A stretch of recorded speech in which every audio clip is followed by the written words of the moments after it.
A young warrior donated his blood to save a dying alien princess. What happened next?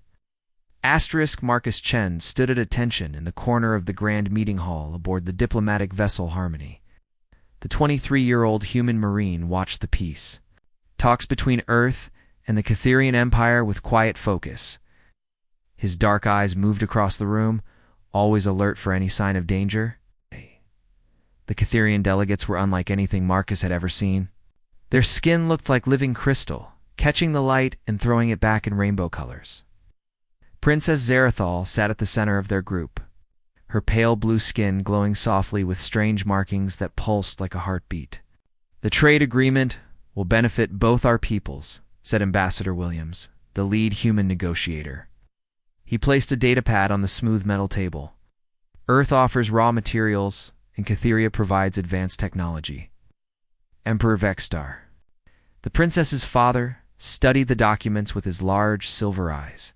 His voice was deep and musical when he spoke. "These terms are acceptable. Our empire has much to gain from this alliance." Marcus had been standing guard for 3 hours, but he didn't feel tired. This was history in the making. Humans and Catherians had been at war for 50 years. Now, finally, there was hope for peace. Princess Zarathal raised her hand to speak. "My father, I believe we should also discuss cultural exchange programs. Our young people could learn much from." Her words stopped suddenly. The princess's eyes went wide, and she grabbed her chest with both hands. The soft glow of her skin began to fade. "Zarathal?" The emperor leaned forward in alarm. The princess tried to stand but fell back into her chair. Her crystal-like skin was turning gray, the color of old stone. The beautiful lights under her skin flickered like dying. "Stars! Medical emergency!" shouted Dr. Sarah Webb, the expedition's scientist. She rushed to the princess's side. "Someone get the Catherian medics." 3 Catherian doctors appeared within seconds. They wore long white robes and carried strange glowing devices. The lead medic, a tall male with golden skin, scanned the princess with his equipment. "It is the blood sickness," he said, his voice heavy with sadness. "The same disease that took her mother and grandfather." Emperor Vextar's face showed pure fear. "Can you save her?" The medic shook his head slowly. "The princess needs new blood, but her type is very rare. Only royal blood can match, and you are too old for the procedure, my lord." Marcus watched in horror as Princess Zarathal's breathing became shallow. Her skin was almost completely gray now, and her eyes were closing. "What about blood from other species?" asked Dr. Webb. "Maybe human blood could help." The Catherian medic looked, shocked. "Impossible. Alien blood would kill her instantly. The chemical differences are too great." "But what if—" Dr. Webb began. "No," the medic cut her off. "I will not risk the princess's life on wild theories." Marcus stared at the dying princess. She was so young, maybe his own age. In the past few days of negotiations, he had watched her speak with passion about peace between their peoples. She truly wanted to end the war. Without thinking, Marcus stepped forward. "Take my blood." Everyone in the room turned to look at him. Ambassador Williams's face went pale. "Marine Chen, return to your position immediately." "Hey, sir, with respect." "I volunteer my blood for the princess," Marcus said firmly. "If there's even a small chance it could save her life, we have to try." The Catherian medic looked angry. "Young human, you do not understand. Your blood will kill her. One cannot allow." "This, please," Marcus said, looking directly at the dying princess. "She's fought for peace. She doesn't deserve to die like this." Emperor Vextar stood up slowly. His silver eyes studied Marcus for a long moment. "You would risk your life for my daughter? Being you barely know?" "Yes, sir. It's the right thing to do." Dr. Webb stepped forward. "Actually, there might be a chance. Human blood has unique properties. Our neural chemistry is different from any known species. Maybe this is madness," the Catherian medic protested. Princess Zarathal's hand moved weakly. Her voice was barely a whisper. "Father, let him, try." Emperor Vextar closed his eyes for a moment.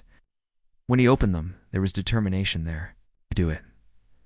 The next few minutes passed in a blur.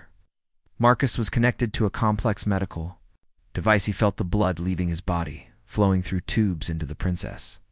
The Catherian medics worked frantically, monitoring both patients. His blood pressure is dropping, Dr. Webb reported. Hers is stabilizing, said the lead Catherian medic, surprise in his voice. Marcus felt dizzy and weak, but he kept his eyes on Princess Zarathal. Slowly, very slowly, color began to return to her skin.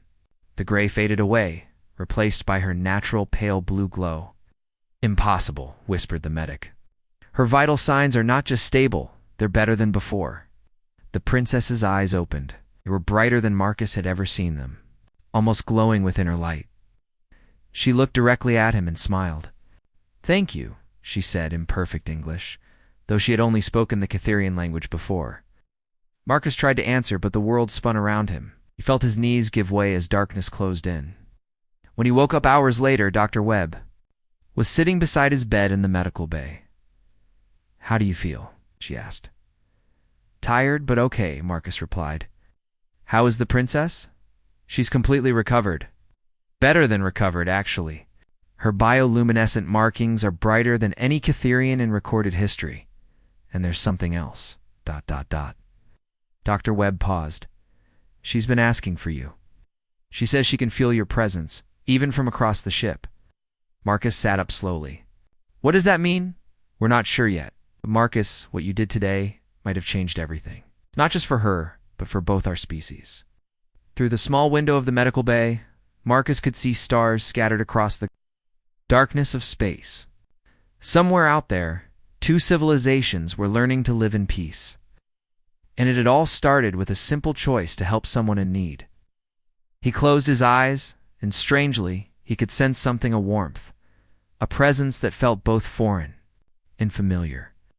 Princess Zarathal was somewhere on the ship, and somehow he knew she was thinking of him too.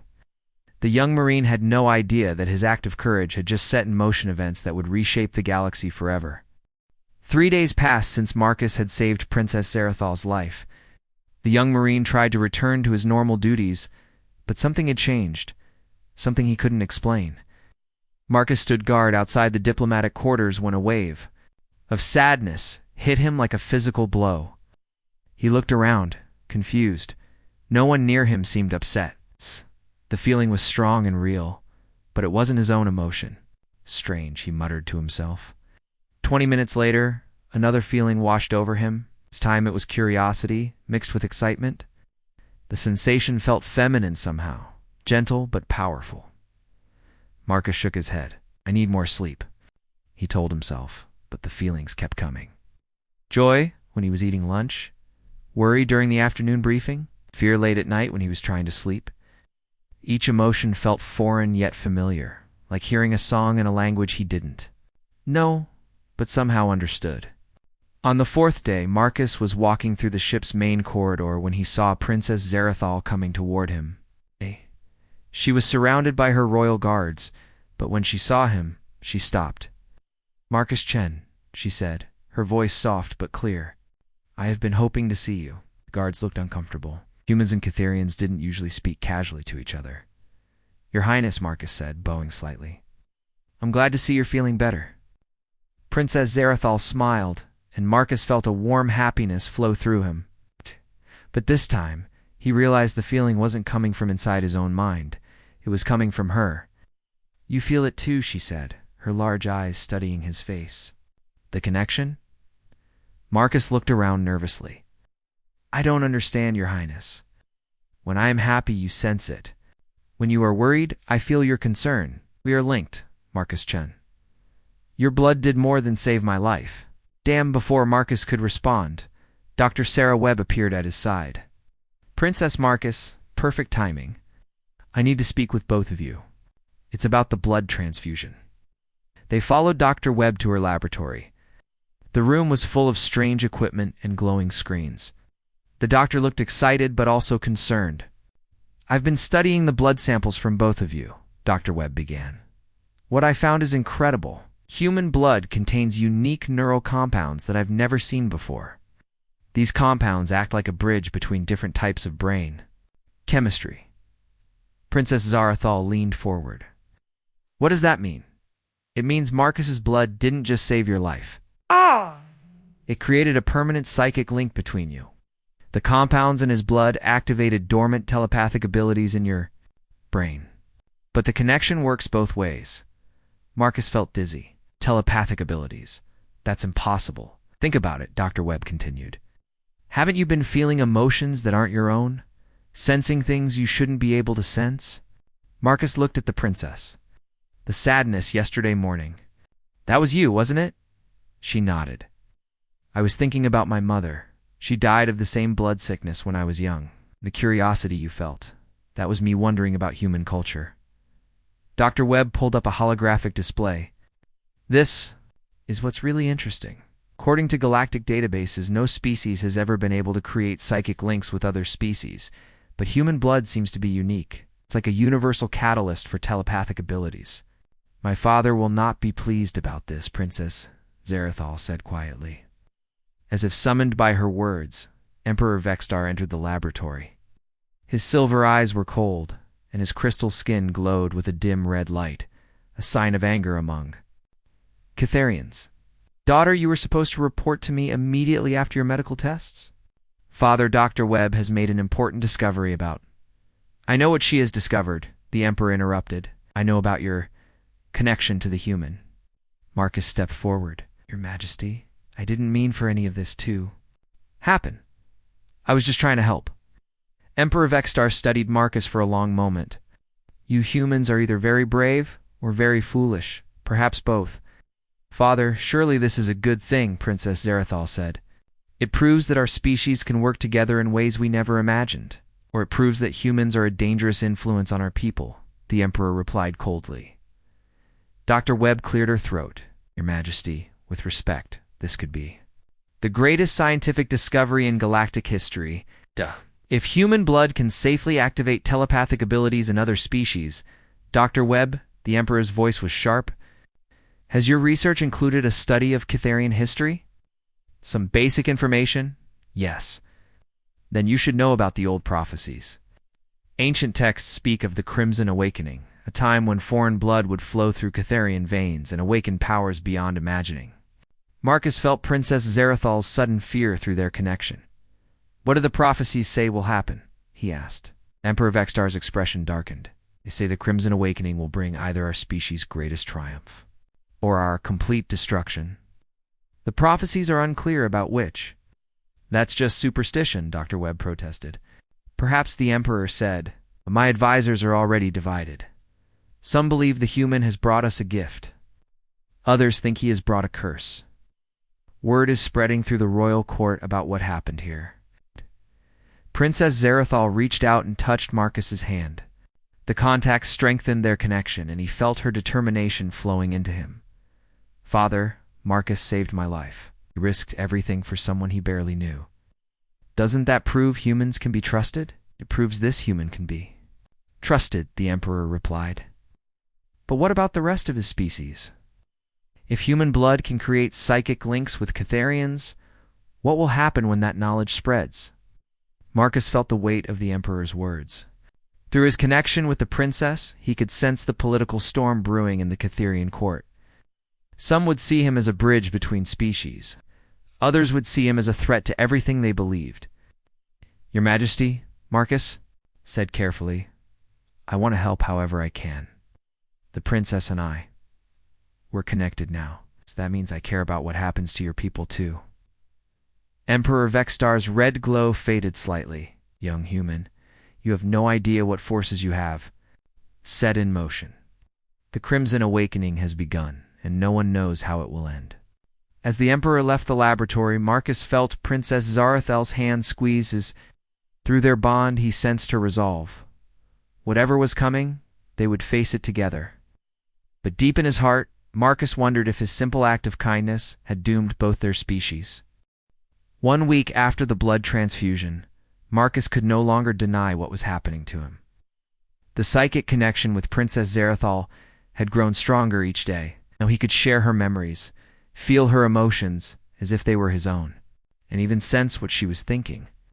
Marcus sat in the ship's quiet observation deck, watching the stars. Suddenly, images flooded his mind, not his own memories, but the princess's. He saw her childhood on the Catharian homeworld, felt her sadness when her mother died, and experienced her joy when she first learned about humans. Marcus.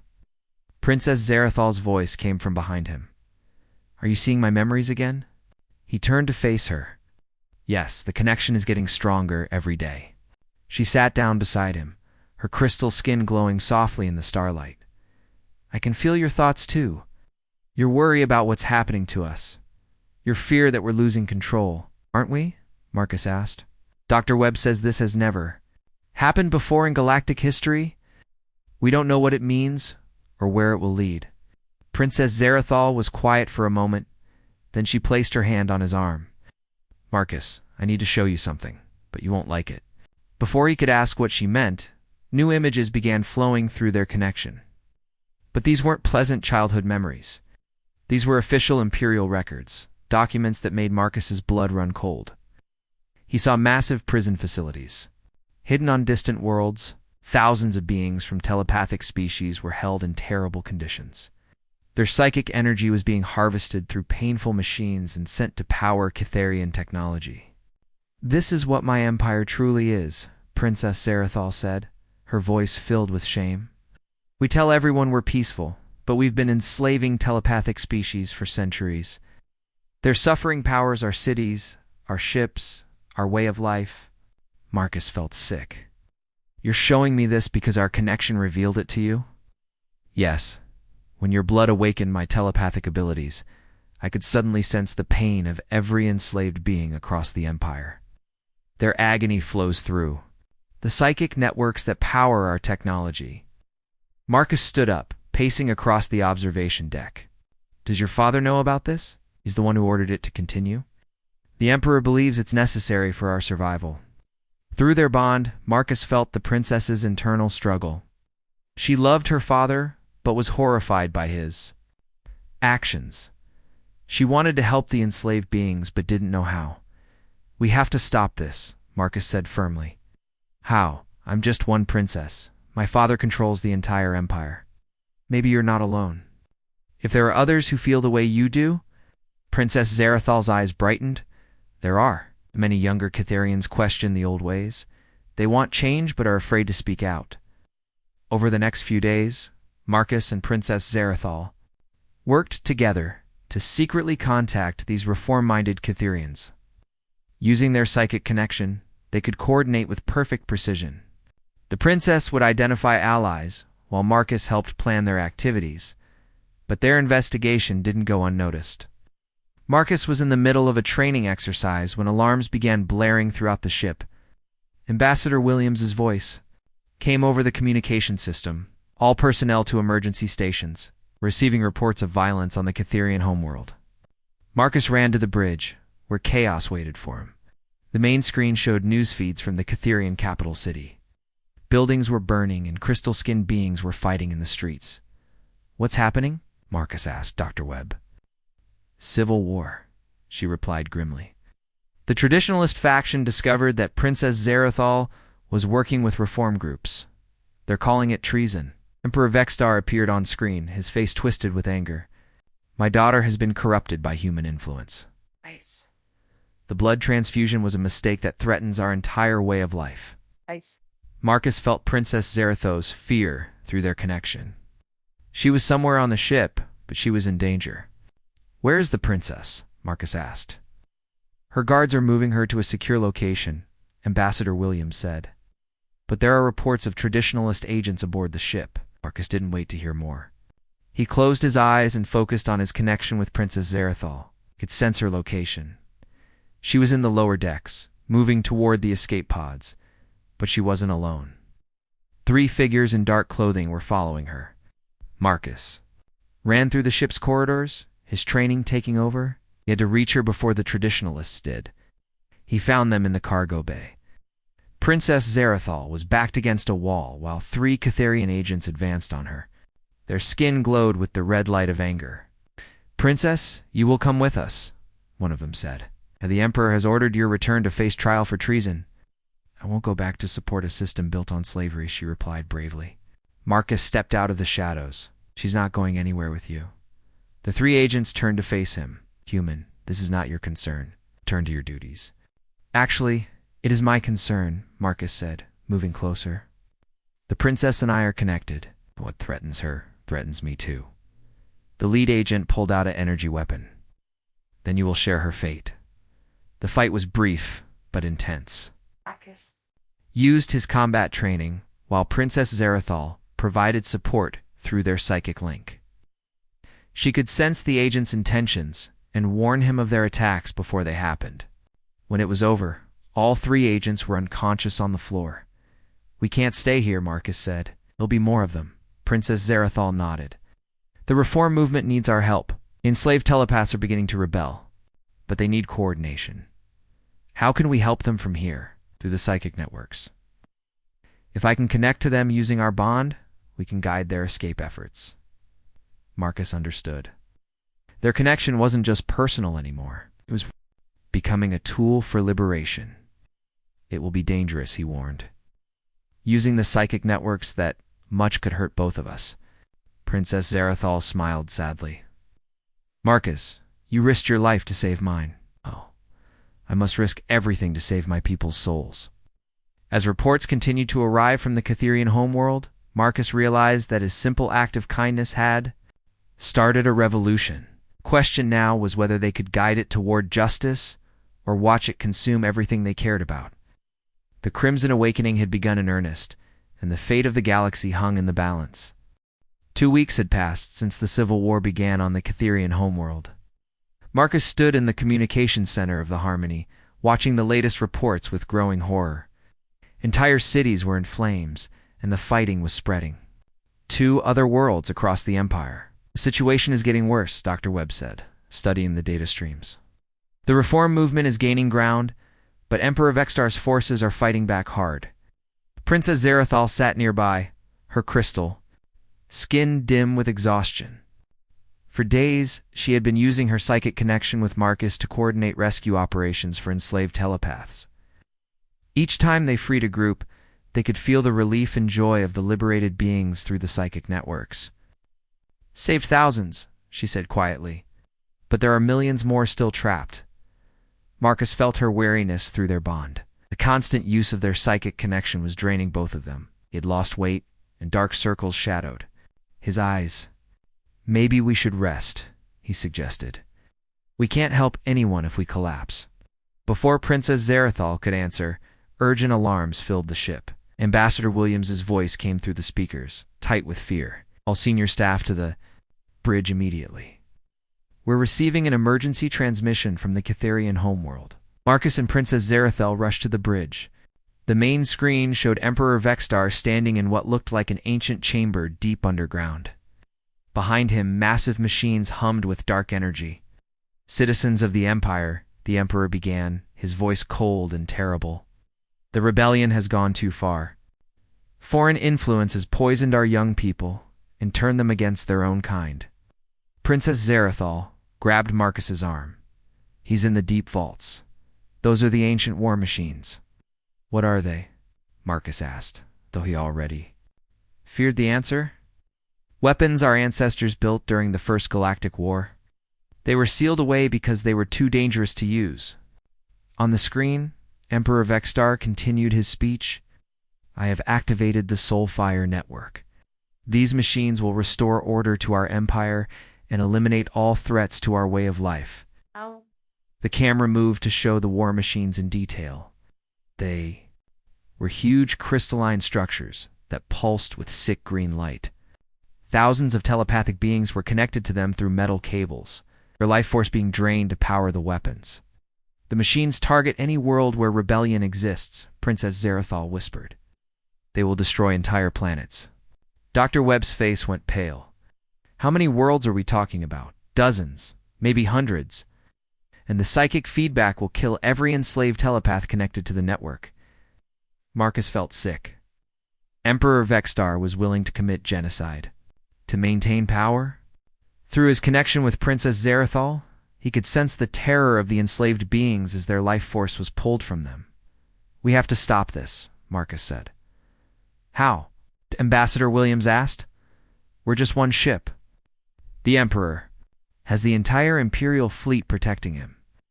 Princess Zarathal stood up, her skin beginning to glow with determination. "I know a way into the deep vaults. There's an old service tunnel that leads from the Imperial Palace. If we can reach the control center, we might be able to shut down the machines." "That's suicide," Dr. Webb protested. "The palace is surrounded by thousands of troops." "Not if we use the psychic networks," Marcus said, understanding Princess. "Zarathal's plan. We can coordinate with the rebels inside the palace. We can create a distraction while we infiltrate the facility." Ambassador Williams shook his head. "I can't authorize this mission. It's too dangerous." "Dare," Marcus said respectfully. "With or without authorization, we're going. Those machines will kill billions of innocent people. If you fail, they'll kill you too." Princess Zarathal stepped forward. "Ambassador, I am still a princess of the Catherian Empire. I formally request safe passage to my homeworld." After a long moment, Ambassador Williams nodded. "Very well, but you'll take a full security team." "No," Marcus said. "Too many people will be noticed. It's the princess and me. We work better together anyway." 3 hours later, Marcus and Princess Zarathal were aboard a small stealth ship. Approaching the Catherian homeworld, the planet looked like a jewel from space, but Marcus knew the beauty hid terrible suffering. "Are you ready?" Princess Zarathal asked. Marcus checked his weapons and equipment. "As ready as I'll ever be." They landed in the ruins of a bombed city outside the capital. The rebels had cleared them a path, but they would have to move quickly. The Emperor's forces were everywhere.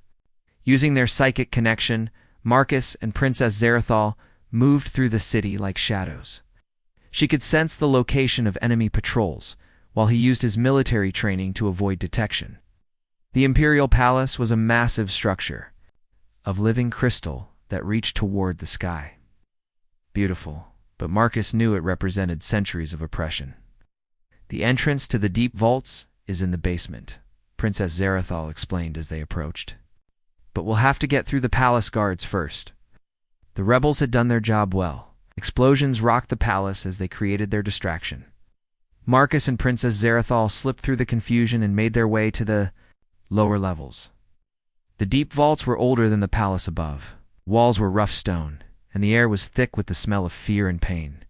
Marcus could hear the humming of the war machines growing louder as they descended. Their Princess Zarathal pointed to a heavy door marked with warning symbols. "The control center is just beyond."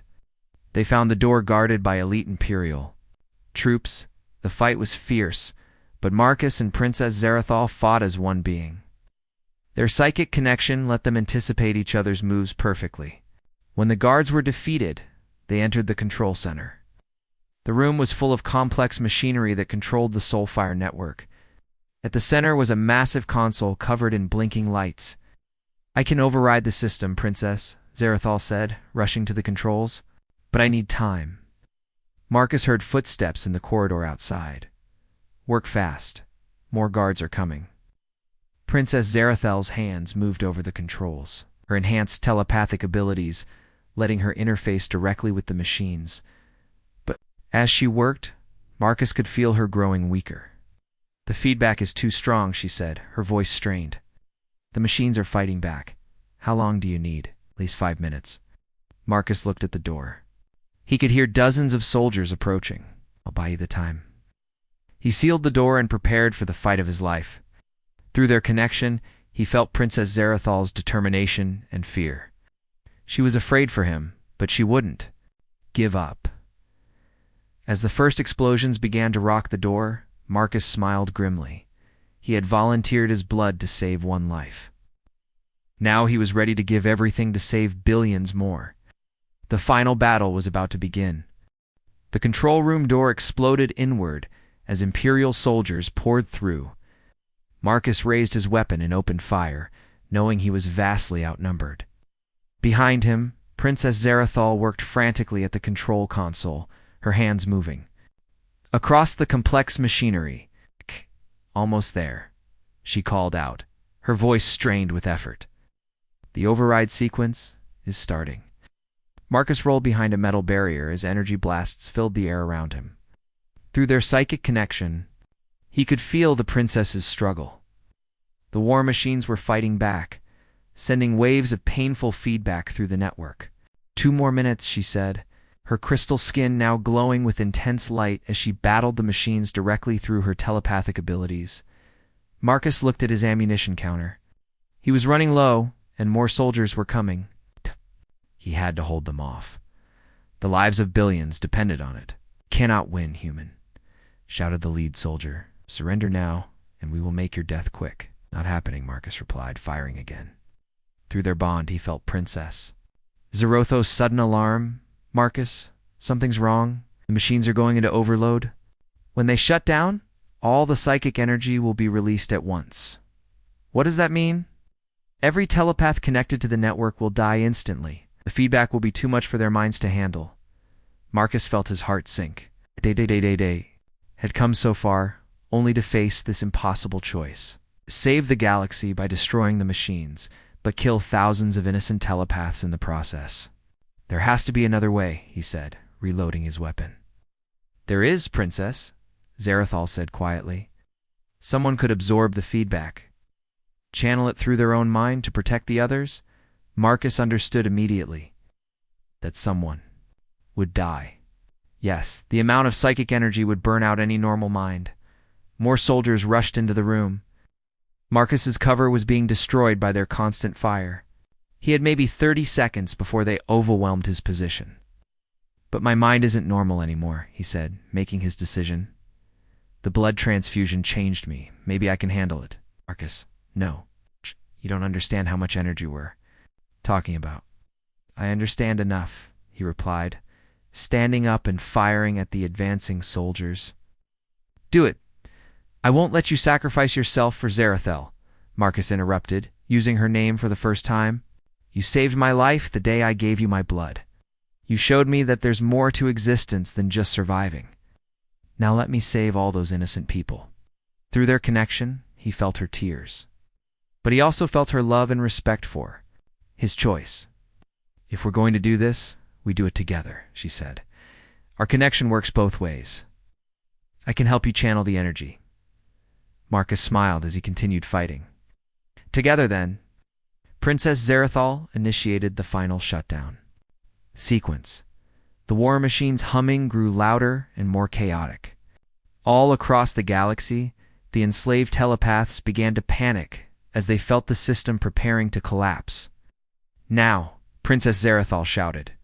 Marcus opened his mind completely, connecting not just to the princess, but to every telepath in the network. The psychic energy hit him like a tidal wave of pure pain and emotion. He felt the fear, hope, and desperation of thousands of beings all at once. The energy was too much. His vision blurred and he felt his knees buckle. But Princess Zarathal was there with him, her strength flowing into him through their bond. "Hold on," she whispered in his mind. "I'm with you." Together, they channeled the deadly feedback away from the enslaved telepaths. Marcus felt his mind stretching to its limits, but he held on. He thought about all the innocent lives depending on him, and he found the strength to continue. The energy surge lasted only seconds, but it felt like hours. When it finally ended, Marcus collapsed to the floor unconscious. He woke up 3 days later, in a medical bay aboard the Harmony. Dr. Webb was sitting beside his bed looking relieved. "How do you feel?" she asked. "Like I've been hit by a starship," Marcus replied weakly. "But alive, did it work? Better than we hoped?" "The war machines are completely destroyed, and every enslaved telepath in the network survived. You saved them all." Marcus tried to sit up. "What about Princess Zarathal? She's fine." "It's more than fine, actually. She's now Empress Zarathal. Her father didn't survive the destruction of the war machines." Over the following days, Marcus learned about the changes sweeping across the galaxy. Empress Zarathal had immediately abolished the telepathic slavery system and released all prisoners. The rebel forces had united under her leadership, and the traditionalists had surrendered. When Marcus was strong enough to leave the medical bay, he found the new empress waiting for him. She looked tired but happy, her crystal skin glowing with a soft, peaceful light. "How do you feel?" she asked. "Different," Marcus admitted. "The psychic connection is still there, but it's gentler now, more controlled." "The same for me, Doctor. Webb thinks the experience changed our brain chemistry permanently. We're linked, but we're not overwhelmed by it anymore." Marcus nodded. "What happens now?" "Now we rebuild. I'm forming the Galactic Telepathic Alliance, a council where all species can work together as equals. No more slavery, no more oppression." "That sounds like a big job." Emperor Zarathal smiled. "I was hoping you might help. The Alliance needs an ambassador from Earth, someone who understands both human and alien perspectives." Marcus looked out the window at the stars. "I'm just a Marine. I don't know anything about diplomacy. You know about compassion? You know about sacrifice? You know about doing what's right even when it's difficult? That's more valuable than any diplomatic training." 6 months later, Marcus stood in the newly built Alliance headquarters, watching young humans and aliens work together in the training centers. Dr. Webb had developed a safe process for human neural compound donation that could awaken telepathic abilities in willing volunteers from other species. "The first class is graduating today," Emperor Zarathal said, joining him at the observation window. "Hard to believe it all started with a blood transfusion," Marcus replied. "Started with kindness," she corrected. "One human willing to risk everything for a stranger. That's the real power of your species, Marcus. Not your technology or your weapons, but your capacity to care about others." Marcus watched a young human woman successfully establish a telepathic link with a being from a distant world. Both were laughing with joy at the connection. "My grandmother used to say that a single candle can light 1,000 others without dimming itself," Marcus said. "Maybe that's what we're doing here. Building a brighter galaxy, one connection at a time." Empress Zarathal agreed. As they watched the new telepathic partners work together, Marcus felt a deep satisfaction.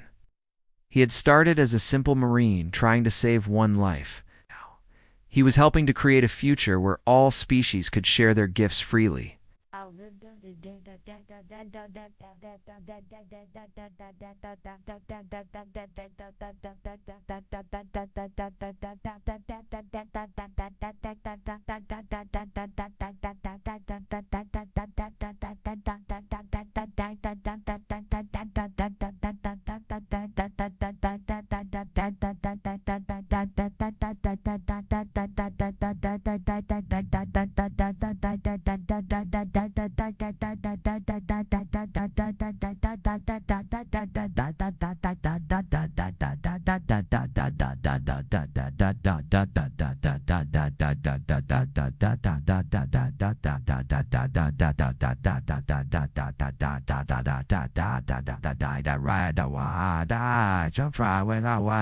Crimson Awakening had indeed brought great change to the galaxy, but instead of destruction, it had brought hope.